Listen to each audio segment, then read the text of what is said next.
My husband didn't know I made $130,000 a year. He divorced me while I was in the hospital, and then I woke up in the hospital room with fluorescent lights burning my eyes. My head throbbed, and machines beeped steadily beside me. The last thing I remembered was collapsing in my office, chest tight, unable to breathe. Panic attack, the doctors had said. Severe enough to land me here for observation. The nurse walked in carrying a manila envelope. This slipped under your door earlier, she said, looking uncomfortable. I'm sorry, honey. My hands shook as I opened it. Divorce papers. Filed by Kyle Anderson, my husband of 7 years. The words blurred as I tried to process them. He was divorcing me while I lay in a hospital bed, barely conscious for the past 2 days. My phone rang. Kyle's mother. I almost didn't answer. Vanessa, dear. Her voice dripped with false sweetness. I heard about your little incident. Life is so fragile, isn't it? Kyle has made some important decisions about his future. I hope you understand. The line went dead.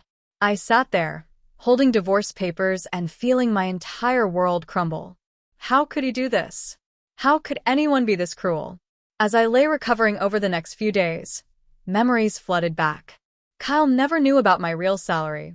When we'd married, I was making $40,000 as a junior analyst.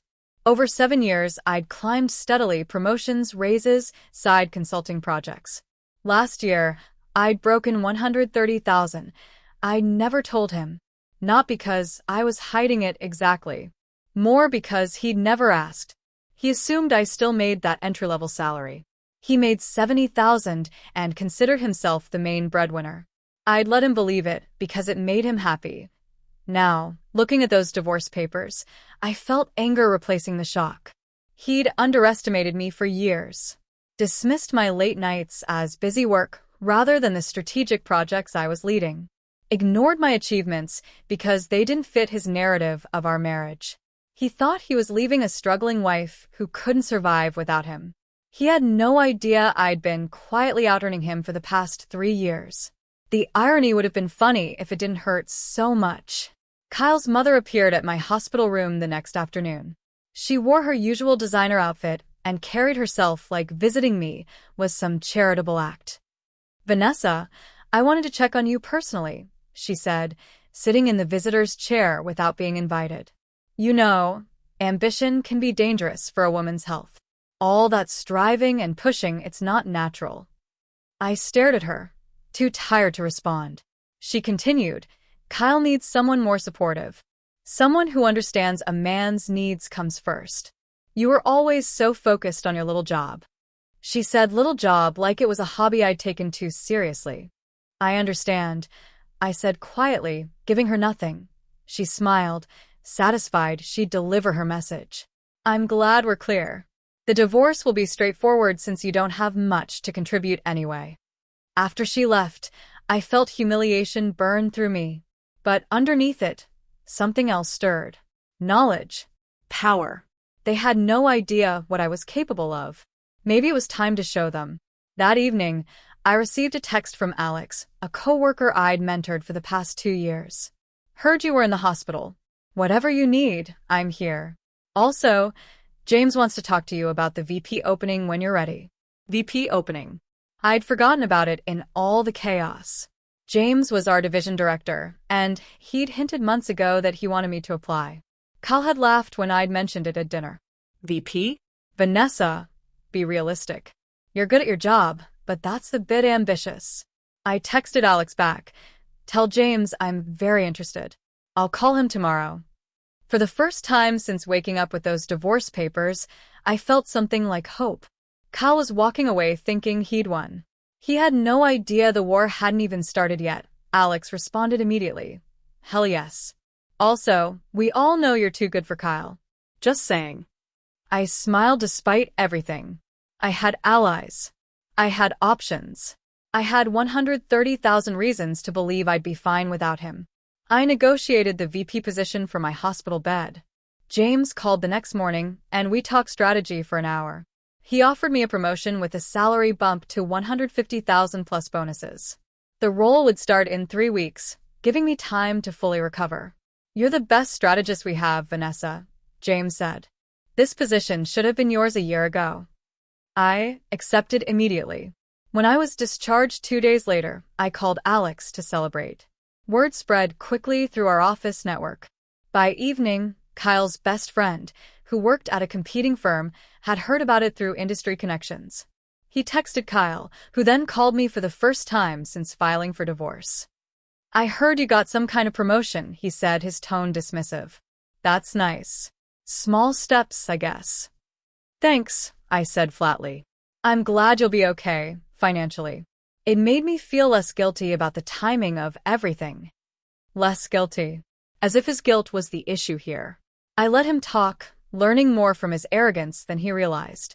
He still had no idea about my real salary or this new role's significance. Over the next week, Kyle began systematically manipulating our mutual friends. I heard through various sources that he was painting me as emotionally unstable and fragile after the hospitalization. Our friend Amanda texted, "Kyle told us you had a breakdown at work. Are you okay? He seems really worried about you." I responded carefully, "I'm fine. I just needed some rest. Thanks for checking in." But privately, I was furious. He was gaslighting everyone, creating a narrative where he was the concerned husband forced to leave an unstable wife. The divorce papers he'd slid under my hospital door told a different story, but he was rewriting history to protect his image. I stayed silent publicly, letting him talk. Every lie he told, I documented. Every manipulation, I noted. Revenge wasn't my goal, but I wasn't going to let him destroy my reputation while I rebuilt my life. My lawyer, a sharp woman named Patricia, advised patience. Let him show everyone who he really is. You just focus on your success. That's the best response to his lies. While sorting through paperwork for the divorce, I discovered something I'd almost forgotten. 8 years ago, before Kyle, I'd opened an investment account with money from my grandmother's inheritance. I'd been making small, automatic monthly contributions ever since, money that came directly from my account before I even saw it. I logged in for the first time in years. The balance made me gasp. $78,000. Between the initial investment, monthly contributions, and compound growth, I'd built a substantial nest egg without even thinking about it. Kyle knew nothing about this account. It was entirely mine, opened before we'd married, maintained separately. He couldn't touch it in the divorce. For the first time since receiving those papers, I felt genuinely empowered. I didn't need Kyle's income. I didn't need his approval. I had my salary, my promotion, and now this financial cushion. I was more secure than he'd ever been. I transferred a portion to my checking account and booked a spa weekend for myself. Recovery, I decided, should include some self-care. The betrayal came from an unexpected source. Melissa, a colleague I'd considered a friend, mentioned my VP promotion to Kyle at a networking event. She thought she was helping by letting him know I'd landed on my feet. What she actually did was give him information he used to demand more in the divorce settlement. His lawyer suddenly wanted a larger share of marital assets, claiming my increased income changed the financial picture. When I found out through Patricia, I felt hurt. Melissa hadn't meant harm, but her loose lips had cost me. I'd been careful about what information I shared, and she'd undone that caution in one conversation. "This actually helps us," Patricia said when I called, upset. "Now he's admitting he knew nothing about your real earning potential. Makes his case weaker, not stronger." She was right, but it still stung. I'd learned a hard lesson about trust and discretion. From now on, I'd be more careful about who knew what. Information was power, and I needed to control it better. I threw myself into self-improvement. I hired a personal trainer and started working out 5 days a week. I redecorated my apartment, our apartment, technically, until the divorce finalized, removing every trace of Kyle's presence. I bought new furniture, new artwork, new everything. The physical transformation felt symbolic. I was rebuilding myself from the ground up, creating a life that reflected who I actually was rather than who Kyle wanted me to be. I invested in a new wardrobe for my VP role. Professional but powerful. I got a new haircut, more confident and modern. Small luxuries that reminded me I could afford to invest in myself. Friends started commenting on the change. "You look amazing," Amanda said when we met for coffee. "Like yourself again." Like myself. As if I'd been someone else during my marriage. Maybe I had been. Maybe I'd been playing small to make Kyle comfortable, dimming my light so he could shine. Not anymore.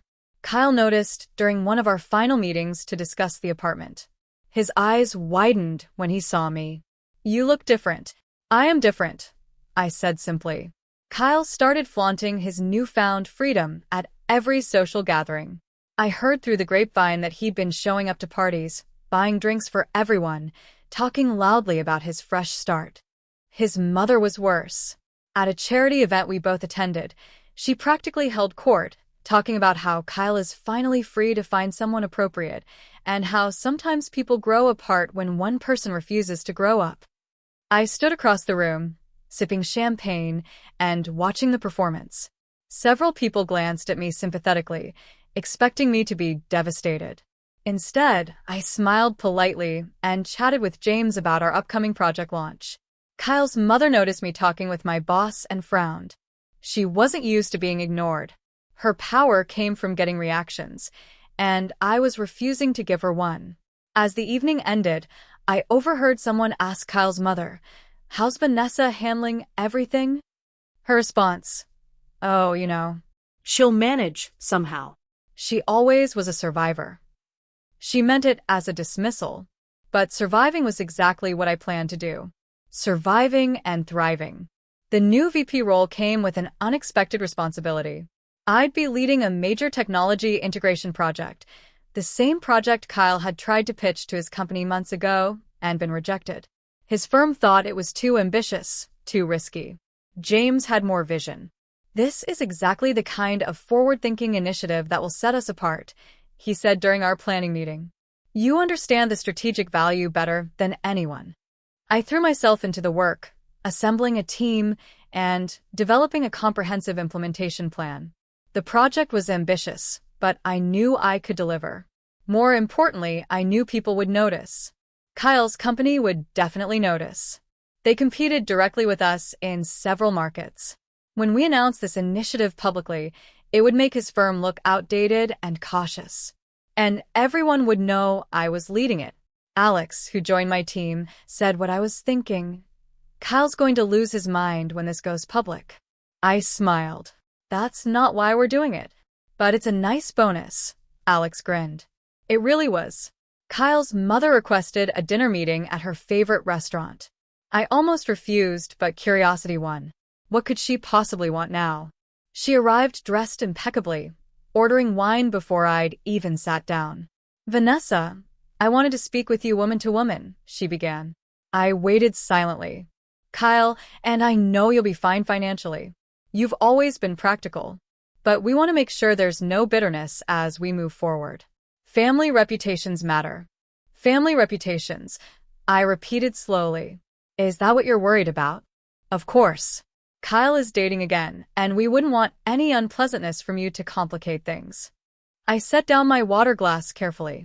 "Let me be clear about something. I have no interest in Kyle's dating life. I have a demanding new role, a team to lead, and goals to achieve. Your son divorced me while I was unconscious in a hospital. The unpleasantness, as you call it, came entirely from your family." Her face flushed. "No one spoke to her like that." "Kyle will regret underestimating me," I continued calmly. "Not because I'm bitter. Because I'm exceptional, and he was too blind to see it." I left cash for my untouched meal and walked out. 3 months into my VP role, our company hosted an industry award ceremony. I'd been nominated for Rising Executive of the Year based on the preliminary success of my technology project. I didn't expect to win. The category included executives from much larger firms. When they announced my name, I was genuinely shocked. I walked to the stage in a daze, accepted the Crystal Trophy, and gave a brief speech about innovation and team collaboration.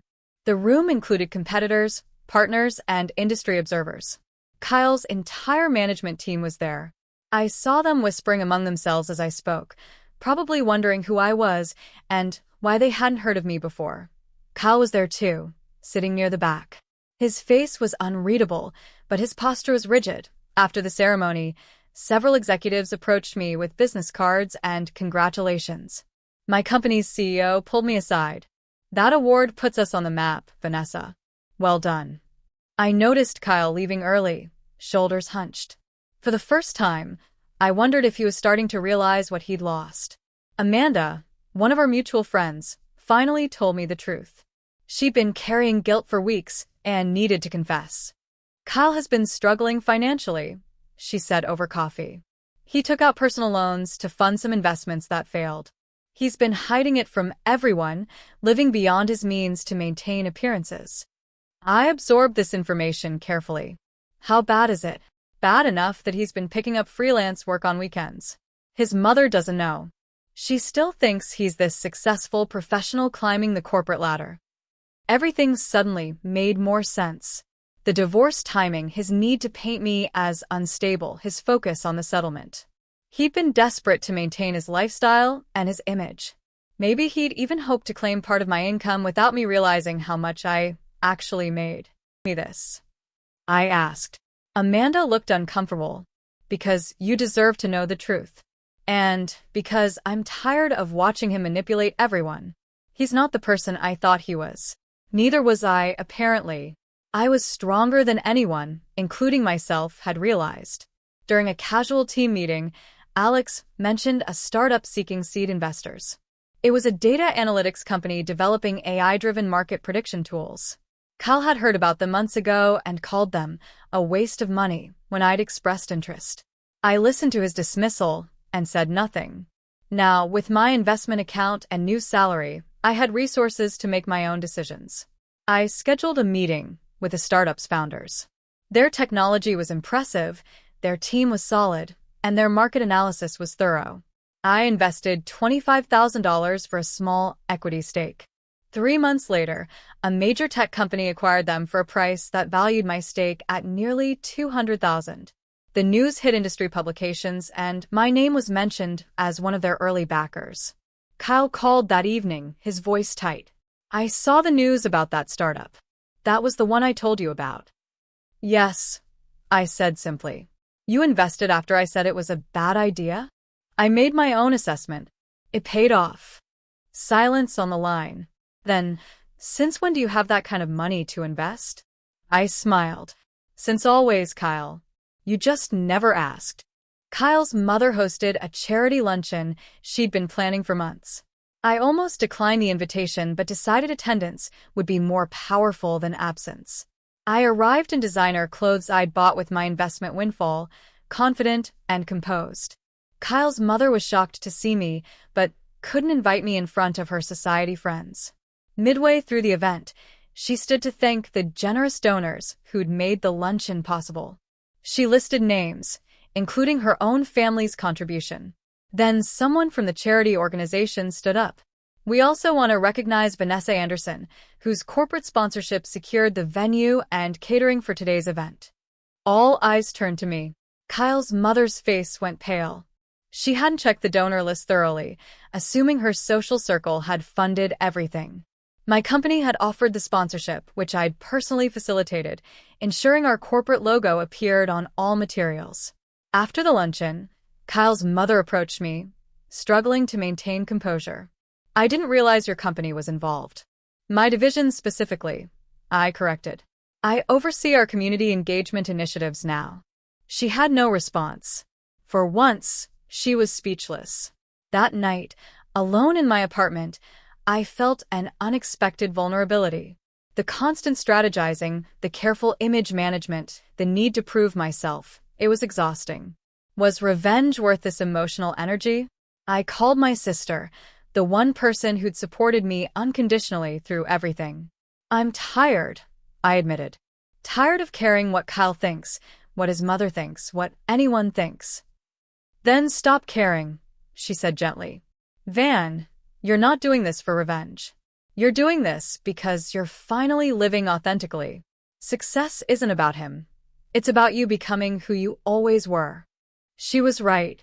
Somewhere along the way, I'd confused empowerment with vindication. Yes, Kyle's reaction to my success was satisfying. But the real victory was in reclaiming my own narrative, building a life I was proud of, becoming the person I'd suppressed during my marriage. "You're already free," my sister continued. "You just need to let yourself feel it." I cried that night, releasing years of held emotions. But I woke up feeling lighter, clearer, ready to move forward for myself rather than against Kyle. The technology project I'd been leading reached a critical milestone. We'd secured partnerships with 3 major clients, generating revenue projections that exceeded our most optimistic forecasts. The board of directors requested a presentation on our strategy and implementation. Kyle's company had been pursuing one of those same clients for over a year. We'd won the contract in less than 3 months. The announcement went public the same day Kyle was supposed to finalize a much smaller deal with a secondary client. His shock was visible at the next industry mixer we both attended. He cornered me near the bar. "You took the Henderson account?" "That was mine. Henderson chose us based on our proposal," I said calmly. "We offered better technology and a stronger strategic vision. It wasn't personal." "Everything's personal with you now," he snapped. "You're trying to sabotage my career." I looked at him, really looked at him, and saw a man whose ego had always been fragile, whose confidence required others to be smaller. I'd spent 7 years accommodating that fragility. "Kyle, I'm doing my job. If that threatens you, that's not my problem anymore." The promotion I'd been working toward for months came through. Executive Vice President of Strategic Development. It was the role Kyle had once pursued at his firm, the position he'd been rejected for 3 times. The announcement went out company-wide, then hit industry publications. My phone exploded with congratulations. James sent champagne to my office. The CEO personally called to express his confidence in my leadership. Kyle's humiliation was public. People in our overlapping professional networks noticed immediately. The same position at different companies, different outcomes. His rejection versus my selection. Amanda texted, "Kyle is devastated. He's been trying to get that title for 5 years."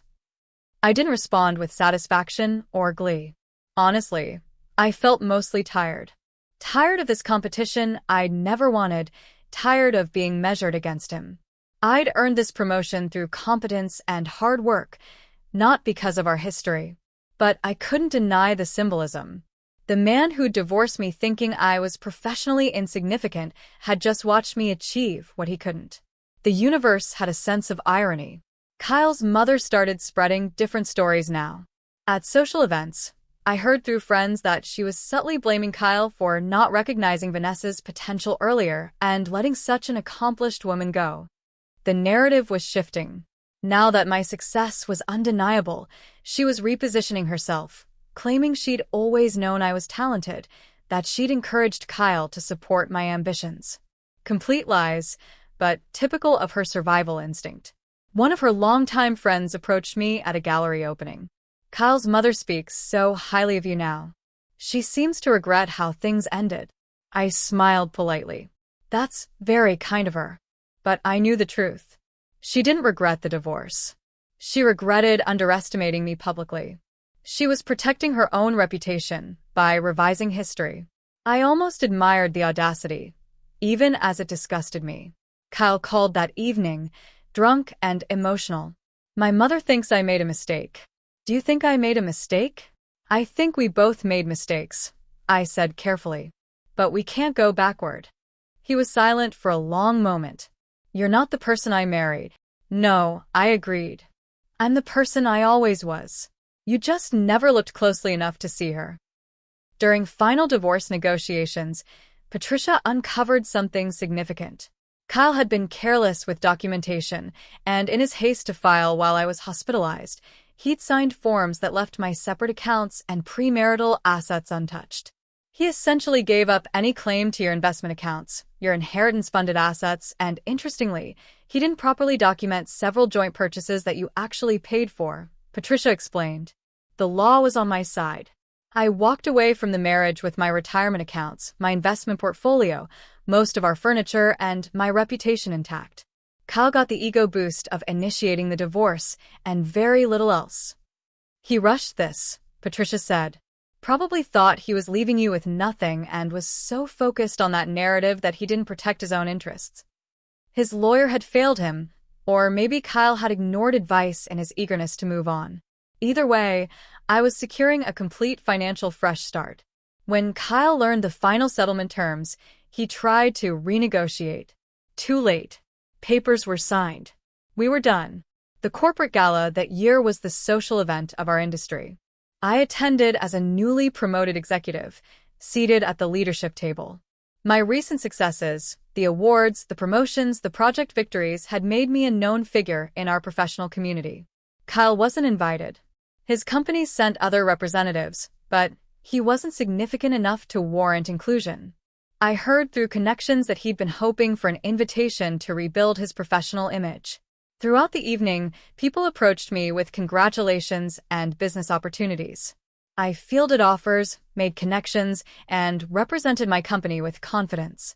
This was my world now, a world I'd built through competence and determination. The keynote speaker mentioned my technology project as a case study in innovation. My name appeared on the presentation slides. Colleagues at my table applauded. That night, I posted one photo on social media, me in an elegant dress, holding my award, genuinely smiling. No caption needed. Within an hour, it had hundreds of likes and comments.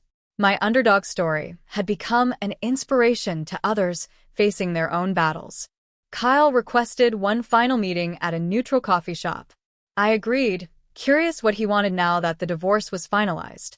He looked tired when he arrived, older somehow, worn down by the past year. I need to say something, he began.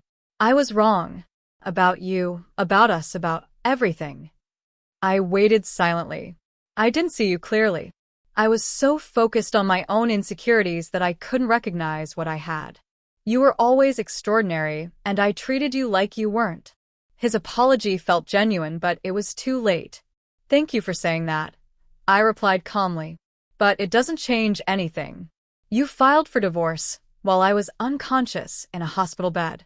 You chose the cruelest possible moment because you knew I couldn't fight back. That tells me everything about who you are. I know, he whispered. I know. We sat in silence for a moment. Then I stood. I hope you find what you're looking for, Kyle. But you won't find it by diminishing other people. Goodbye. I walked out feeling complete closure. Not angry anymore, not hurt. Just done. Kyle's mother made one last attempt to salvage her social standing. She hosted a dinner party and sent me an invitation with a handwritten note. Let's put the past behind us. I declined politely.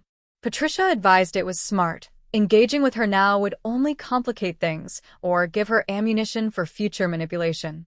But the universe delivered its own justice. At the dinner party I didn't attend, someone brought up my recent promotions and successes. According to Amanda, who was there, Kyle's mother tried to take credit for mentoring me early in my career and always believing in my potential. Multiple guests who knew the truth called her out. Someone mentioned the hospital divorce, the cruel timing, the public disparagement she'd engaged in. Her reputation crumbled in her own dining room, undone by her own lies.